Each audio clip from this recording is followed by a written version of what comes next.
I am Jenna. And I'm Asada. And we are the lead preschool teachers for the school age room in Fruita.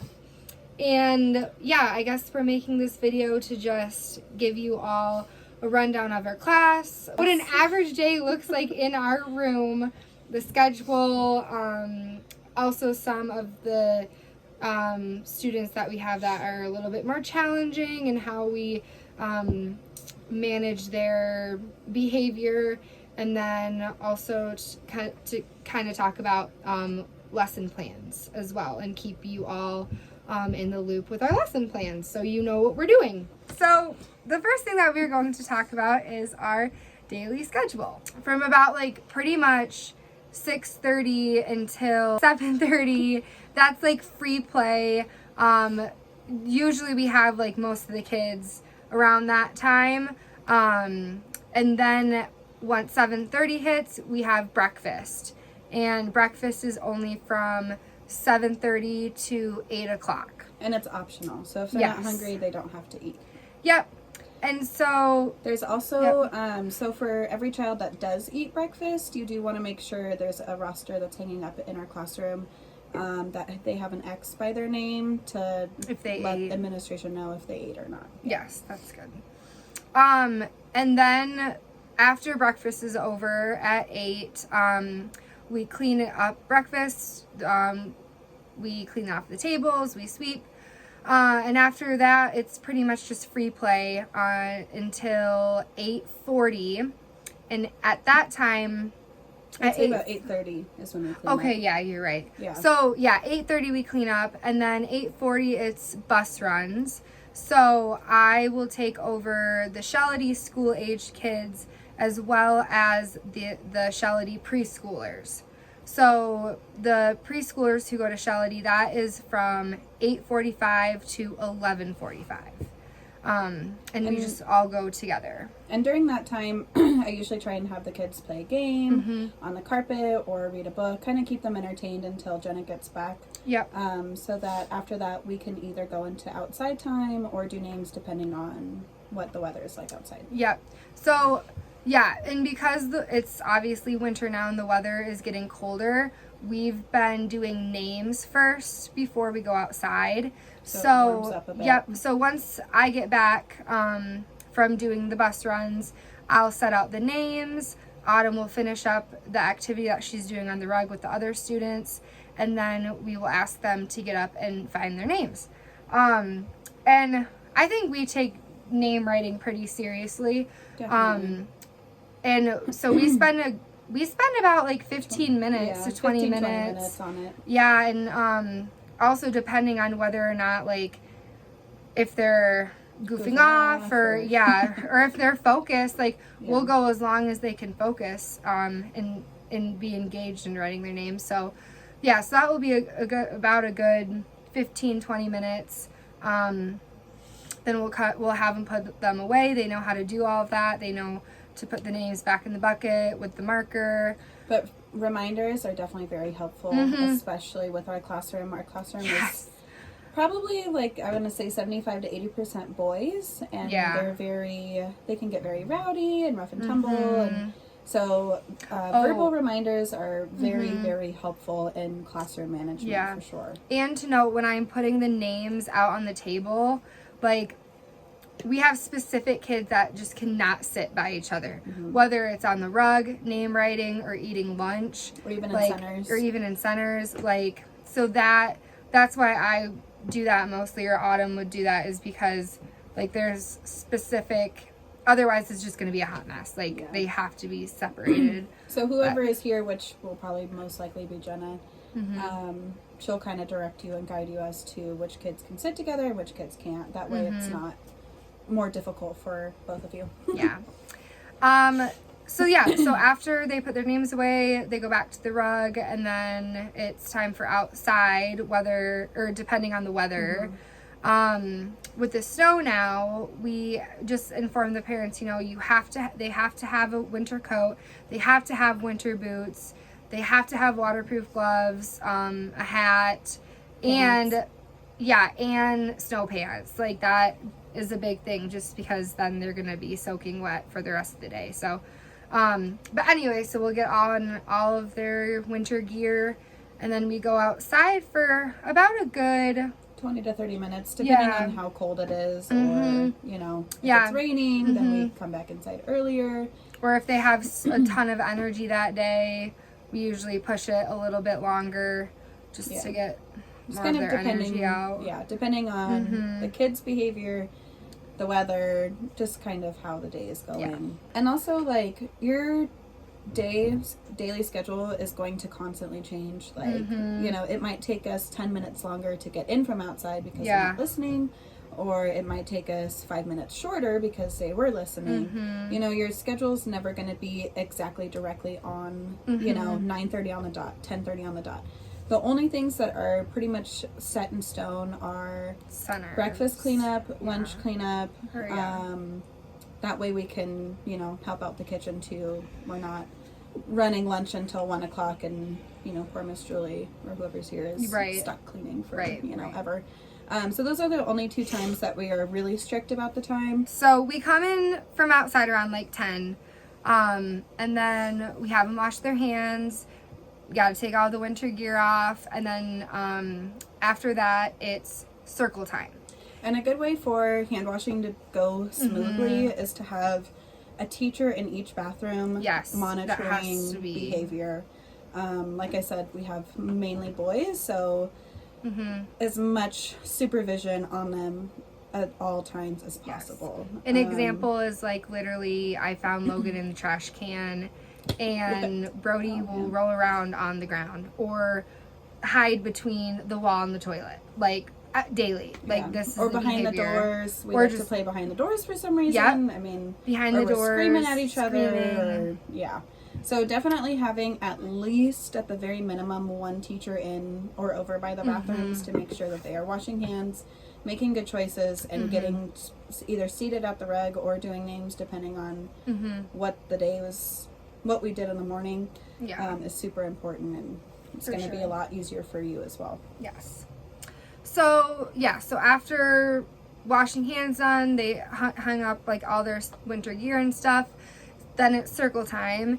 And I love circle time just because, like, that's like the learning time. Like, that's when we talk about what our theme is.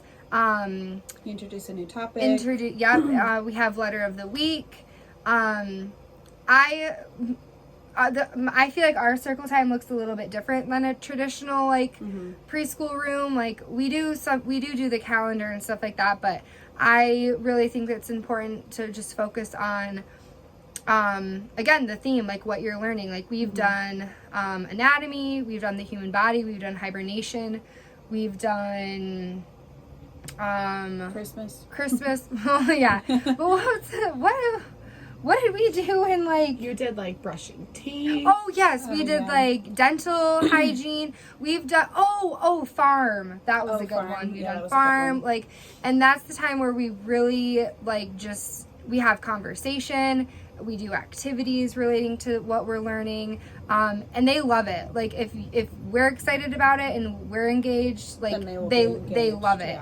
And it's definitely the time, like Jenna was saying, to really introduce and teach the topic. So, like, for example, when we did the human anatomy, you know, one day we focused on just naming the organs and really. And we had, like, a little vest with all the organs.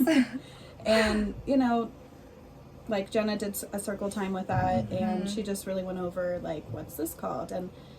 And kind of also took their lead as well. You know, followed their direction. Like, their interests, too. And with that also being said, too, like, say if Jenna's doing an activity and they're just wiggling around and they're wrestling with each other and not listening, then that's showing you that they're done. They're not interested. So it's a good time for you to scrap it and move on to something different. Or, you know, find a different way to teach it, or, I mean, usually 9 times out of 10 we just move on because they're clearly not interested. So I have a question for you guys. When one teacher's doing circle time, what is the other teacher doing? That's a very good question.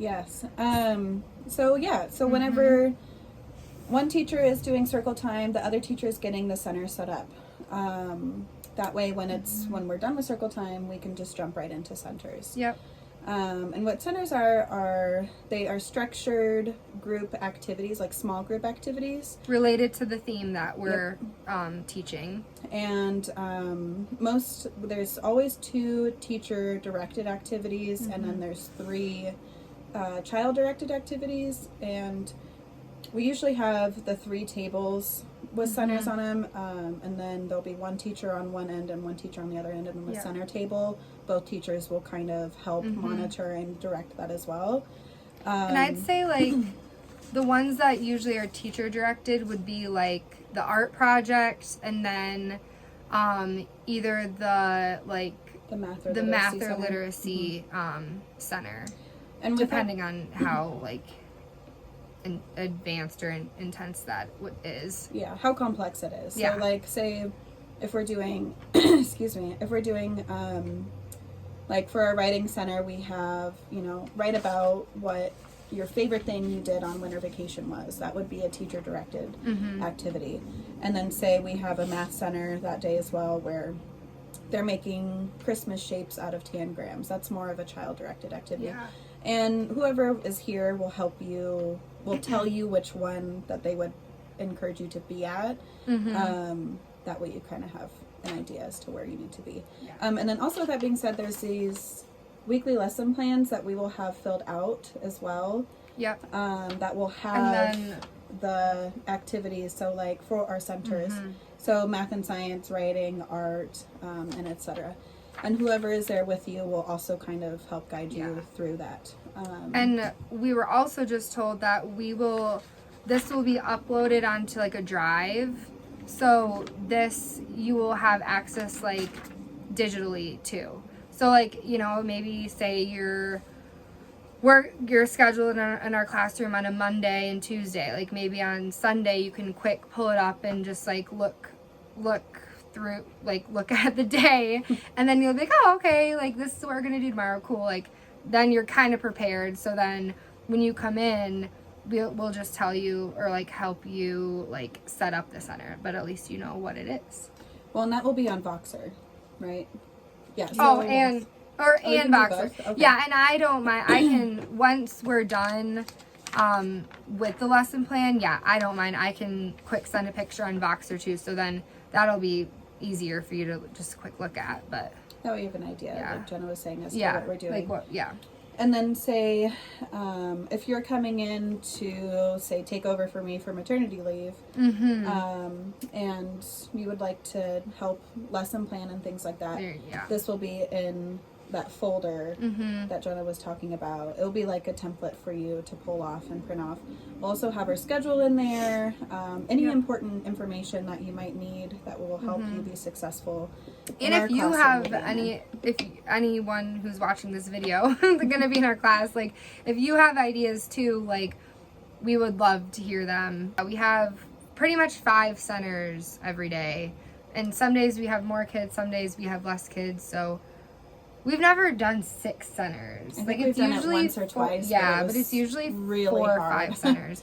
But so to be too long. And that usually starts around 10:30 or earlier, depending how circle goes. But so for that, centers it's usually an hour pretty much. Yeah, it's pretty much 10:30 to 11:30, and we rotate. So we divide up all the kids, and again, like we'll tell you like what kids can and can't be together in those groups. And we set a timer for 10 minutes. We do each center for 10 minutes. And it doesn't have to be 10 minutes. Sometimes if we start a little later, like if we were really engaged in circle time and we went to 10:45 instead of 10:30, we'll have centers go a little later or a little longer, a little shorter. So like sometimes we do centers for 8 minutes. And like I said, like before, like it's not concrete, make it flexible and adjust it to where it's successful for you. We're not super stickler on making sure that, centers have to be done at 10:30 or 11:30. if it goes over a little bit, like, or if you get done sooner, it's okay. It's okay to be flexible. Yeah. So after centers, we clean up, yep. And so at 11:40, that's when I will go get the preschoolers at Shelley that I brought in the morning, because their preschool is done at 11:45. So I'll leave at 11:40, come back, and at that time, we usually average on bringing like three or four back to our room. And while she's doing that, I'm usually at the circle again, having them sit down, either discussing, what their favorite center was, or if it didn't go very smoothly, what we can do next time, just kind of depending on how our centers went, kind of having a little mini discussion as to what we can do better or what we enjoyed the most, just to kind of keep them entertained until she gets back with the other kiddos. Yep. So then lunch is at noon, and how we do that is what we've been the kids doing on the carpet. Yep. And we've been doing it to where they wash hands and they sit down. Well, I guess it depends. It does kind of depend. It really depends just on if you have a third person or not. Yes. If you have a third person, definitely getting lunch set out first is the most successful way we have found to run that transition from washing hands to sitting down for lunch. If there's only two of you, which sometimes that happens, then getting them washed and sitting down at the tables, and then helping out your co-teacher with getting the rest of lunch out can also, be a way that you can run lunch. A thing to do during lunchtime, because it is one of our harder transitions, while they're waiting, because, kids don't like to wait for long periods of time. Singing songs are always a really good idea, especially finger play songs. That way their hands are distracted. Like doing Where's Thumbkin, or like just singing, your ABCs, just like getting them somewhat distracted and focused on you instead of giving them an opportunity to get into trouble. I think out of like all of our transitions, that's probably one of our hardest transitions is during lunchtime. It's so hard. and they're so loud. And they just goof off, and it's rough. It can be really rough. Lunch is like my breaking point, but so whatever we've been you getting can better. And whatever you can do to make it easier and a lot smoother for yourself and for your co-teacher, then definitely do it. For sure. So like doing those finger play songs. They really do like the trying to scare Miss Julie, like being super quiet, like making it kind of like a game, like who can be more quiet or surprising. Miss Julie. So like we, try and trick Miss Julie into thinking that we left. So we'll be like, okay, everyone be really, really quiet. Let's pretend that we left. So different things like that, just to help you be successful. Definitely go for it. Yeah. And we try and get done with lunch by 12:30. Sometimes if lunch is running a little late, then we get, done about 12:30, 12:35, 12:40. Like I said, our day's kind of flexible, but definitely try really hard to get them done eating by 12:30. Yeah. And another thing at lunchtime to help get them done by 12:30 and to help manage the classroom is we have one teacher sit at each table to help prevent behaviors that can escalate, that are, that are needing and sometimes intervention. we have to move a kid. Sometimes we'll move a kid and we'll put him or her on the circle table by themselves or in housekeeping. So, and depending on how many kiddos you have too, you can, like we can split them up. I mean, we usually do that. We're on non-school days at the moment, so we've been lower, so we've been sitting more together at two tables. But typically we'll have we have our listening center table. We usually have a friend who needs a little bit more help or needs some time sitting by himself or herself. or needs to sit by a friend who is not going to distract them or encourage them to get into trouble, we'll have them sit over there. And we can also move the housekeeping table out of there because there's a rug and the food gets messy on there. But like, yeah, so you can literally move the table to even have more space where they're more spread out. Yeah, and sometimes that really helps. But then with that being said, also position yourself too in between two tables instead of sitting at one table. That way you can help manage two tables instead of one because you'll have more tables with more kiddos, if that makes sense. So after lunch, we also have to clean up. So while we're cleaning up, usually if you only have two teachers, we will both clean while they sit on the rug, and read a story, or we have them rest quietly, have some rest time. I'll play some quiet music, I'll turn the lights off. But like we said, like it's our class, it's pretty wild. So it's really hard for them to just lay down. Like, so then it's the constant battle, like telling them to just lay down, be quiet, like we're trying to clean. And that just doesn't work. So we found it, we're honestly just putting like either books or just one bin of toys where they can all share. Because if you have low enough numbers, if you have like over 15 kiddos, that definitely will get really crazy quickly. And it's nice when we have 3 teachers because then we have one teacher occupying them. One teacher is on the rug with them, keeping them entertained or telling them to relax their bodies and having that quiet time, which I've also found, especially with our friends, because we don't take a nap.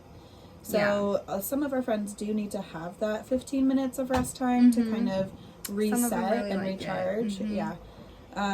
So with that being said, even if there are two teachers, while one teacher is starting to clean, you can have the other teacher sit down for a few minutes and like say, okay, we're going to play the quiet game. We're going to rest our bodies and see whoever's the quietest longest, will be the first to line up, or, have them relax their bodies and rest and say, like, I sometimes will be like, oh my gosh, there's a cat in the hallway and we're all little tiny mice, so we have to be as quiet as we can. And that can help sometimes. But getting them set up first, I've also noticed, has helped a lot immensely in them being successful of laying down. Because, like Jenna was saying, it's kind of hard sometimes for them to lay down quietly for a few minutes. But if that's what you need to do, then, if you can set them up for that success, you'll have a lot better time managing them in the end than anything. So after that, it's usually about 1 o'clock, maybe a little earlier, depending on how quickly you can get everything cleaned and how much you spend your time on redirecting and stuff like that and managing behaviors. It's usually 12:45, 1 o'clock. That's when we go outside. And we go outside for about half an hour, 45 minutes, like we said earlier, depending on the weather, depending on the behavior, just kind of however the day is going. And then from... Okay, so our Todd... We usually come in... Full. I'd say this time usually Autumn goes on her break. On lunch, lunch. So that will probably be your break time then too. Yeah. If they're filling in for me. Oh, right, So, but yeah, so we go outside and then we come in. Again, we have to wash our hands same way that we did in the morning. And then we sit them on the rug again. And then we usually always try to keep 4 to a center. And then they know if they want to switch to a different center, they have to clean up what they were playing with and then go to a new center. If the center's full, they can tap and ask for a turn. We and set the timer and yada yada. And we have been like setting the timer.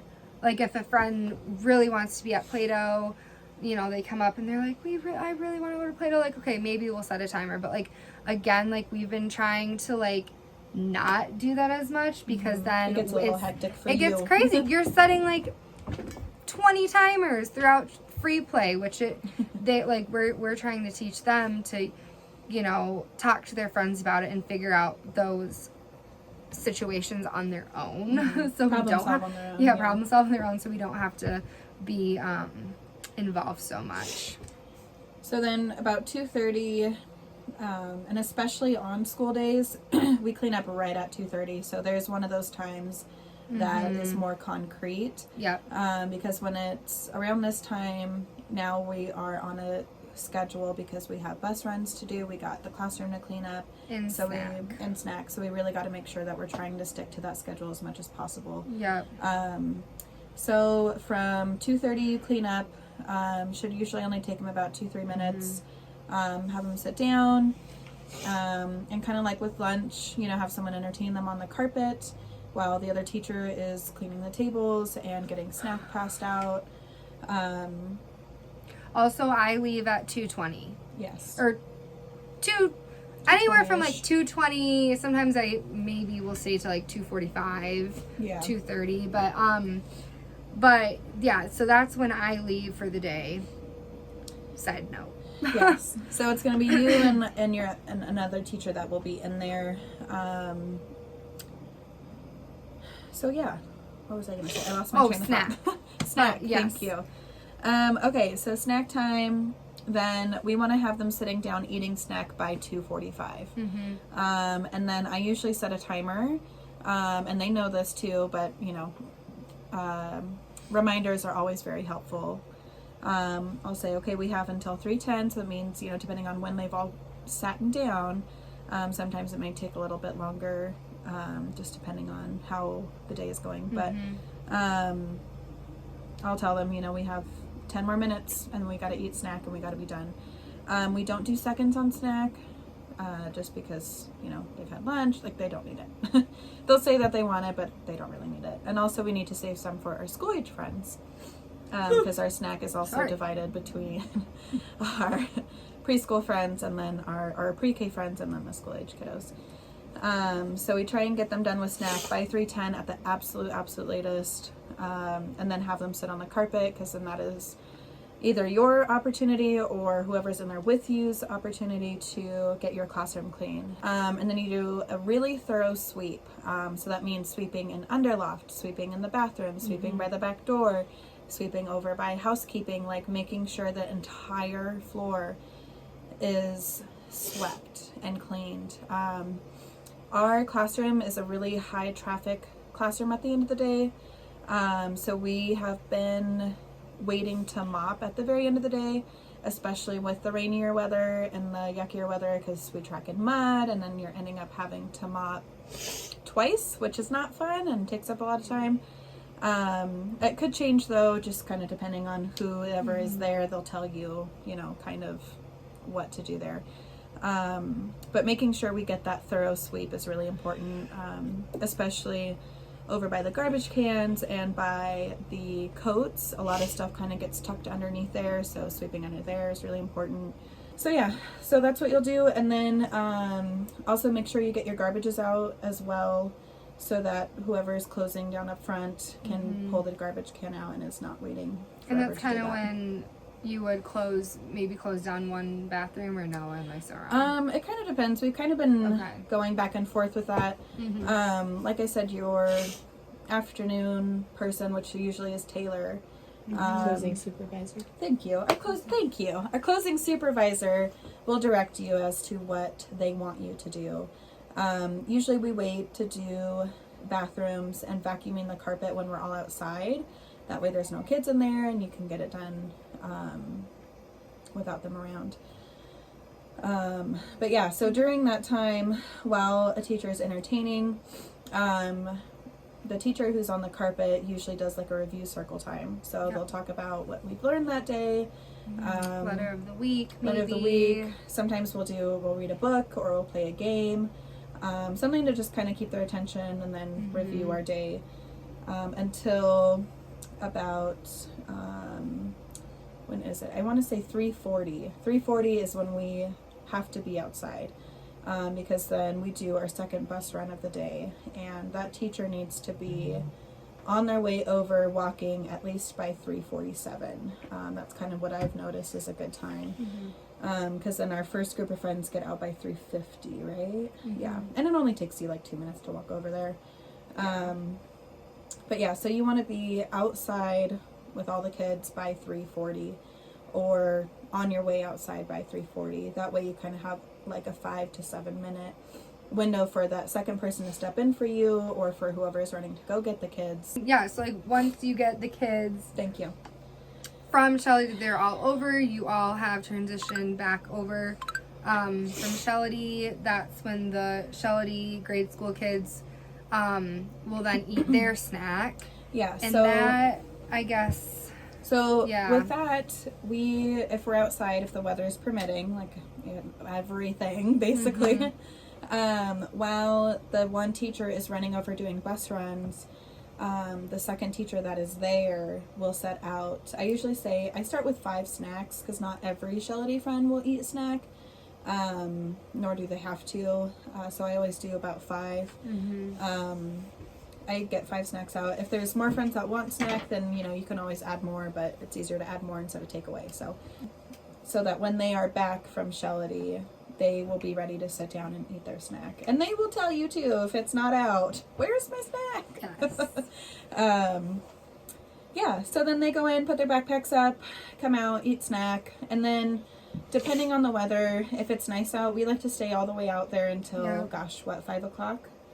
Sometimes, until about 5, just because we have and then up to 28 kids at one time. Mopping too. Yes. Someone will mop and vacuum. So actually, we'll wait to mop until the very end, and depending on what your closing supervisor tells you. In the rainier times of the year, definitely we'll wait to mop at the very end, but if it's not so bad, like I said, check with your closing supervisor and they'll be able to direct you as far as mopping goes. But yes, once they get another teacher out there, so there's 2 teachers outside, one of you, either you or your co-teacher that's with you, will jump back inside, vacuum, and close down both classrooms. The way that we've done it in the past is whoever cleaned the tables and the chairs and swept will be able to stay outside, and then whoever was doing the circle will come in. That way it kind of breaks up the cleaning a bit, and not one person is getting stuck with cleaning every single day and yada yada. If you do have to come back inside, like I said, your closing supervisor is awesome, and they will definitely guide you and direct you into how to get your classroom shut down. Sometimes you have to wait until the kids go over into the other classroom to shut it down. Like I said, it just depends on the day, depends on the weather, depends on how many kids you have. So that kind of changes a bit. So kind of our classroom management and some of the more challenging behaviors that we do have in our classroom. And ways to manage that, ways to basically help you throughout the day. So, I guess there are a few specific students that we have had more of a challenge with. So I guess we can just talk about how those kiddos, like one by one, and like what we've noticed, like what helps kind of make like behaviors to ignore, but then behaviors that you do need to address and like talk through with that student. We have a friend, Parker. He is one of those friends that does have a little bit more of a challenging personality and behavior. He's very outgoing. Social butterfly. Which gets him into trouble mostly, is him socializing. So with him, Mom is totally on board with what we do. She's very involved, I guess that's what I should say. She's a big help. Yeah, so she has a tally sheet for him that we send back and forth. So she'll bring it in the morning. She has a morning section on it. I wish we should have brought that. Yeah. It's basically broken down into 3 sections though. So there's like morning, she changed it. Well, so it starts, he will get a tally for a happy or sad tally for the transition from home to Discovery. usually he's been getting like positive tallies in that transition. And then once he's at discovery, then we get the tally sheet, and that section is broken up into like circle time, outside play, centers, lunch, free play, and then throughout the day for each time of our schedule, each part of the day. We will decide if he gets happy tally or sad tally, and he can have multiple of each. Like it's not just like for the whole time happy or sad. Like maybe we see him, he really likes to talk. He has a hard time not talking during circle or talking to friends or moving around, or so maybe he sat at circle time and he was super engaged and he had a bubble. Maybe we'll give him a tally for that. But then well, that was a bad example because that was one. Like, let's say during a free play, he was helping a friend. He picked up all of his toys at a center before he went to the next one. Maybe he helped another friend clean up. Like that could be 3 happy tallies right there. Mm-hmm. And when you administer these happy tallies, you want to make sure that you are telling him before you give him that tally. So, and you're labeling what he was doing. That is the type of language that Mom uses and that she wants us to use as well. Yep. That way he's on the same page and he's, it's not confusing for him. So like Jenna said, he picked up his toys after he was done playing with them, and you see him do that. So you can say, "Hey Parker, great job cleaning up your mess before moving to another center. You just earned a happy tally." Yeah. And then, he's like, "Yeah."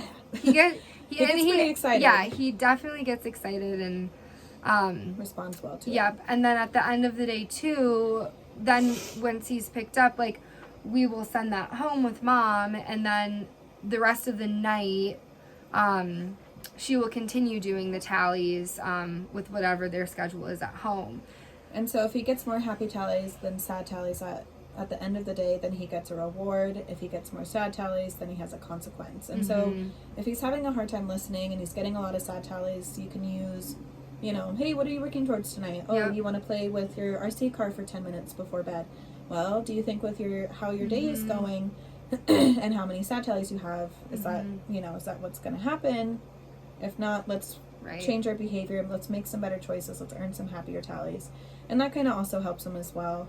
Mom also wants us to say if he, we're outside and he goes down the slide the incorrect way, you give him a warning. He goes down again. She wants automatic timeout and then a sad tally. She is big on timeouts. They tend to work really well for him.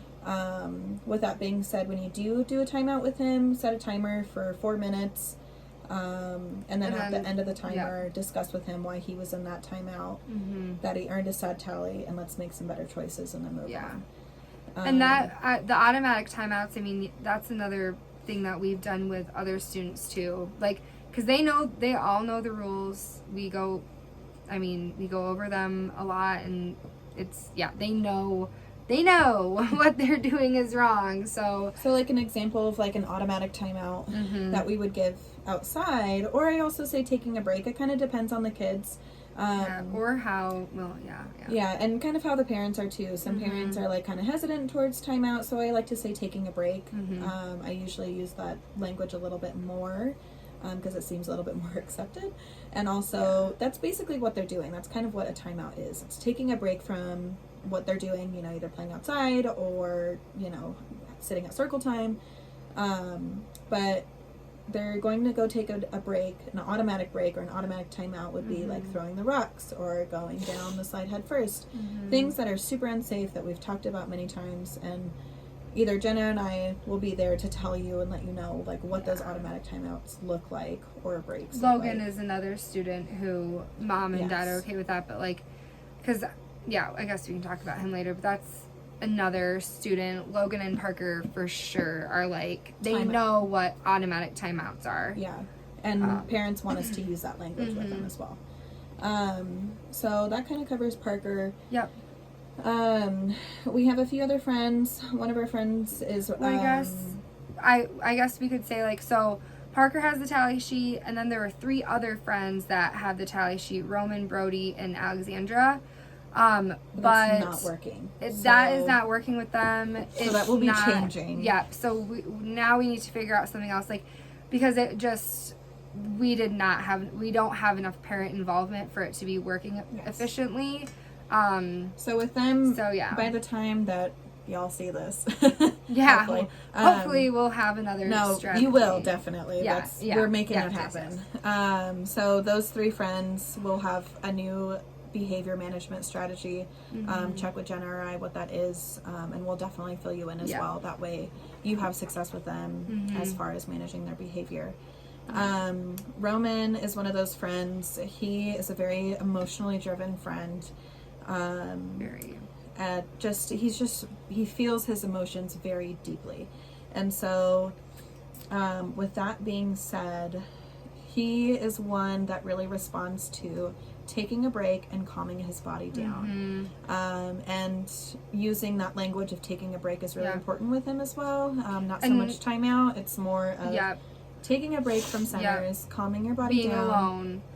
And also telling him that, I cannot talk to you until you are calm, because he will scream in your face. He'll yell at you.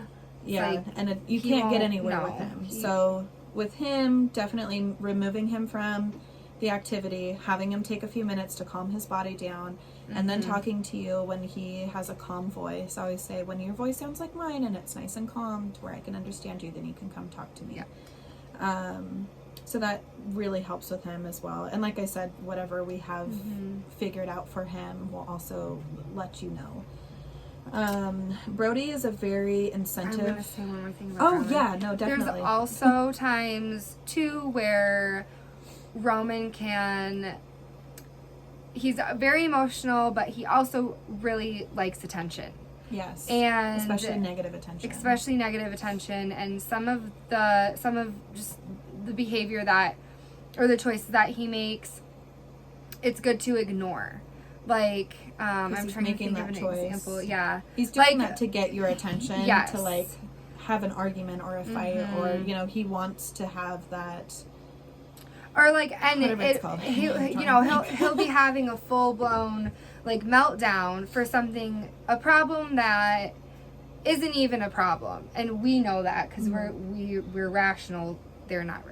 Kids these age are not rational. But anyway, like, he'll be having a full blown meltdown for some reason, and sometimes I ignore it. Sometimes I know that he is wanting my attention. He's wanting me to come over and be like, oh, like, what's wrong? Like, what's the problem? Or blah, blah, blah. And no, I will, maybe I'll do a quick, when you're calm, I'll talk to you. And then I just walk away. I don't look at him again. And he will do it. He'll follow you crying, or he'll follow you, or he'll make sure that he'll keep looking at you to where you can see him, and you still ignore. Half the time, he gets up and he runs back to what he was doing because it wasn't even a problem. Yeah. He just wanted that attention. So, like, there definitely are times when it's appropriate to ignore him.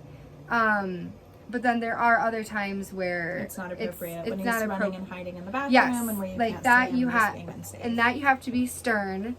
You have to explain exactly why his choices are not safe, not okay, why they're poor choices. And then maybe give him a spot to sit down. Say, I understand you're upset right now and you're frustrated, and that's okay. Let's take a seat in this chair so I can see that you're safe, and calm your body down. Yeah. Because there will be, like Jenna was saying, sometimes where he'll want to run and hide. Well, obviously that's not safe. Another good place for him to be, and he knows, is going into Underloft. Because it's secluded enough away from everybody, because he doesn't... There's sometimes when he is, and you'll be able to see this too, when he is in a full-blown meltdown, where he's genuinely... Like, he cannot control himself, and he doesn't want anybody looking at him because it makes it even worse. And, he gets embarrassed. And so removing him or having him go into Underloft is also really helpful. Yeah. As well. So giving him a place to go, so that way he knows he can't run off, can be helpful. I'm trying, yeah, I guess that's good. I guess also he can be pretty disrespectful at times too. And that's something that, I don't know, and he has a really big attitude. And sometimes that really comes out, but that's also, you need to kind of know when to ignore, like, the attitude, or ignore, like, the eye roll, but then also when to be like, the way that you're acting and treating me right now is completely disrespectful, and it's not okay. Would you agree with that? Yeah, no, definitely. Okay. That's a good point to bring up. Brody is very incentive driven. Yes. He, and Mom knows this. I think this is kind of what will be happening from now on. He has something that he's going to be working towards at the end of every day. No, but he's very incentive driven. Mom's on board with this. She understands that. So at every morning, try and snag her. Either you or Jenna will try and snag her before she leaves, because she is a runner. She likes to drop off and run. She literally will, like, push him in the door. And you won't even see it. See her come in. Yeah. So make sure that you're watching. I mean, you should be watching the door always. But anyway, make sure you're really paying attention, especially when he comes in. So you can ask her what the incentive is. No, you're good. Asking her what that incentive is so that you can use that to help him earn it towards a day. So I'll say, okay, Brody, what are we earning today? What is our reward for having a good day? Yeah. And so he'll say, oh, I get dessert tonight if I have a good day. Yeah. So throughout the day, I'll say, you know, if it's transition time and he's not cleaning up and he's wrestling his friends, I'll say, Brody, do you think the choices you're making now are going to earn you dessert tonight or no? And he'll be like, no. So I'll say, okay, what do you need to do instead? And I'll say, clean up. So, I mean, you know, use it in any way that you need to. Use whatever language you need to with that, but definitely use that, because that is what will get him to respond. And he can't bring in toys from home. Yeah, and that can't be a thing. Pretty much ixnayed that, so that shouldn't be an issue. Yeah. Say Mom dropped the ball and she didn't give you an incentive, so you know, tell him, say, hey, at the end of the day, you get to pick out what bucket you want to play with, and he'll remember that. He remembers fairly well. He does what he's working towards. So if you say, hey, if you make good choices and you want to play with Legos at the end of the day, that's, you know, what we're going to work towards. So like different things like that. He also really likes art. He thrives with art. Loves art. So if you need another incentive, you can use that at the end of the day. You can use paint daubers. Yeah, you can make a special art project at the very end of the day if you have a good day. I always say the last hour of the day, because Mom's pretty spot on with pickup time, and you know when that hour is. One thing with that though, just make sure you communicate that with your closing supervisor or whoever is going to be there if you're not there. When Mom picks up, make sure you have that communication with, say if you leave at 4:30 and he doesn't get his reward till like 5, make sure you have that communication going, because we all need to be on board with that in order for him to be successful. So yeah, with Brody, basically that's about it. Also, his language too is timeout. So using that. He's also, I've noticed too, like he's like kind of like a cuddle bug, like honestly, like he's also pretty emotionally driven as well. I think he really is, but I've really like just like talking things through with him, like really, I mean, you should do that with every kid, but like really for him, like I've tried, even, I mean, unless he's doing something completely totally wrong, like I really try to use like a calmer voice with him and just like sit him down and like go over like what choice he made, why is that not a good choice, how did that affect a friend or affect him, and just kind of talk, because he's a pretty sensitive kid, and like if you get mad and he's mad and then you like it just blows up. Like he like full on like screamed at me the other day, but that again, like I kind of lost it too.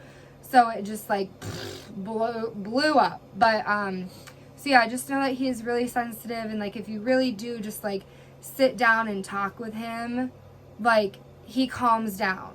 Whereas Roman, like you can't do that because he needs to be alone to calm down. Yeah. Where Brody sometimes like needs you more to do that, and he allows that, I guess. Would you agree with that? Yeah, no, definitely. And then Alexandra,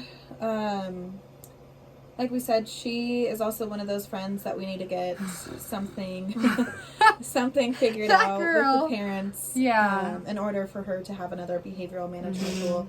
So whatever that is, Jenna will chat with you, or I'll chat with you depending on who's here.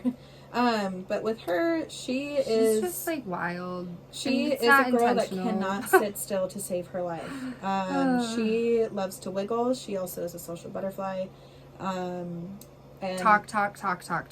Yes. So with her, especially during circle time, sometimes using the alone rug is the only way for her to participate in circle time still, and get her to not be as much as a distraction. Because, like I said, she's one of those friends who has tendencies of a child who has ADHD. So she's she cannot, and she tries so hard to. She tries so hard. She cannot sit still for more than 2 minutes. And so having that expectation when you do have her, and kind of having that in the back of your head, will help you and her have a more successful day. And we give her a fidget. Actually, we give Alexandra, Brody, Roman, and Parker fidgets.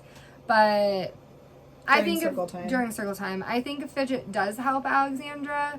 We've mentioned to Mom and Dad getting one of those like rocking chairs, or like for circle time, that would help too. Because she needs that physical movement. She just needs to move in some sort of way. Also, when you do give her a fidget, make sure it's one that she can manipulate. Yeah. Because she needs to have something that's occupying her mind, and not something like just a little toy. You know what I mean? Like, or like even a squishy thing. Yeah, those like it don't needs work. to be where she can like move pieces and manipulate it, like a Rubik's cube. Yeah, that really helps. Like that. There's like this pink one that kind of like folds in on itself multiple times. Yeah, that one really helps with her. But something that she can actually manipulate. And Grant is the same way too. He also needs something that he can manipulate, not just something that he can fling around, or that doesn't really have anything to it that he can. He's kind of fidget impulse, with. Grant, we totally didn't even write that down. Yep. Grant is a friend who has autism, and parents are totally aware of it. They have therapies that he goes to. He's high functioning autistic, I think, right? Yeah. So I mean, he is able to talk to you and do things like that.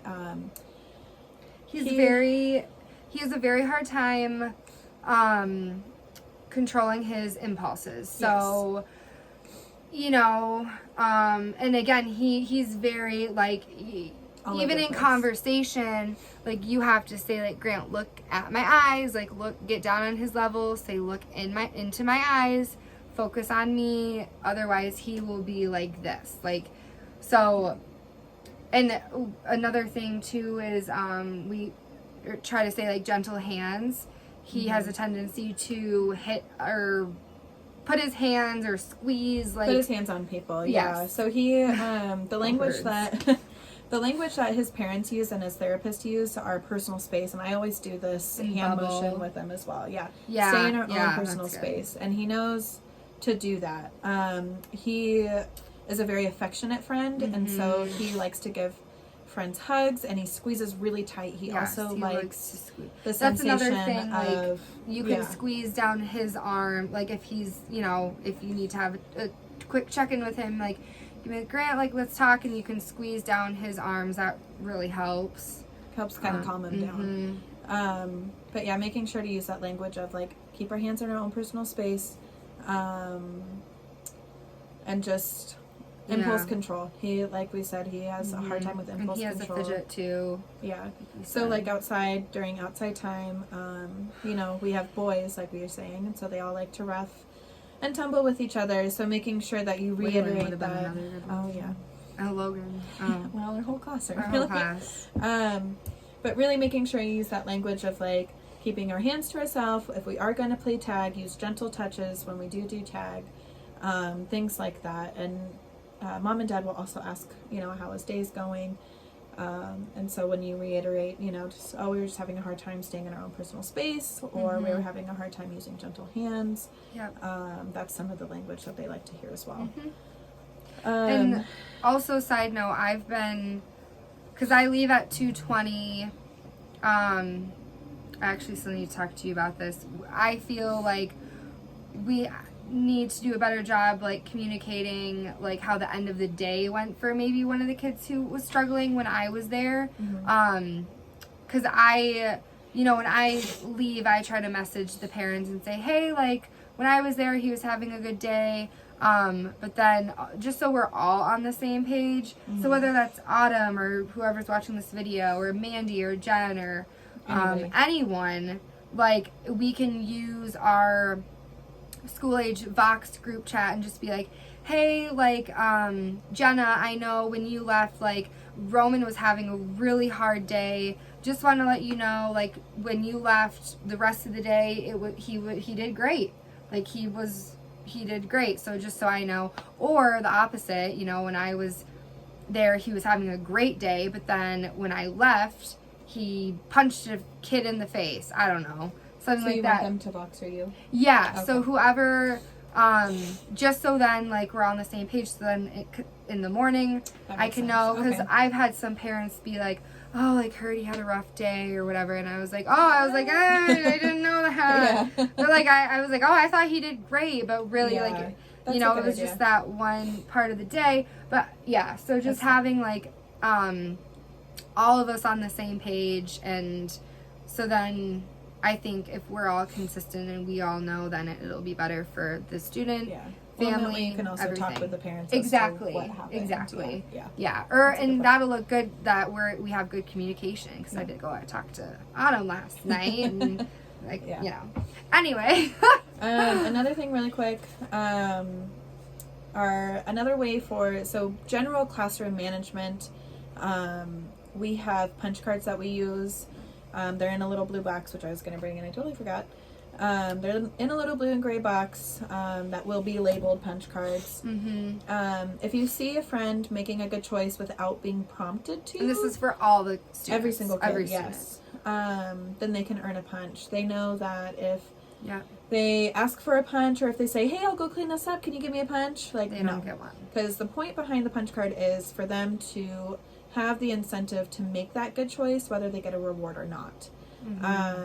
So using punch cards can be really helpful. So, like, say if just the class is being really rowdy one day, just throw it out there like, I see some of my friends who are really making good choices. Maybe they'll earn a punch today. That kind of helps whip them around. Another incentive driven to make some more better choices.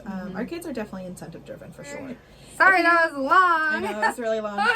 If you have any questions, though, or concerns, or comments, or suggestions, please always feel free to talk to us. We are very open people. Very chillax. We definitely feel that having everybody on board and making sure that everyone is in the loop with everything is definitely the best way to be successful in our classroom. We're also pretty goofy and very goofy. Very forgiving and things. So don't don't hesitate ever to ask any questions, or if something's not working for you, or if you need help with something, please let us know, because we are definitely here to support you.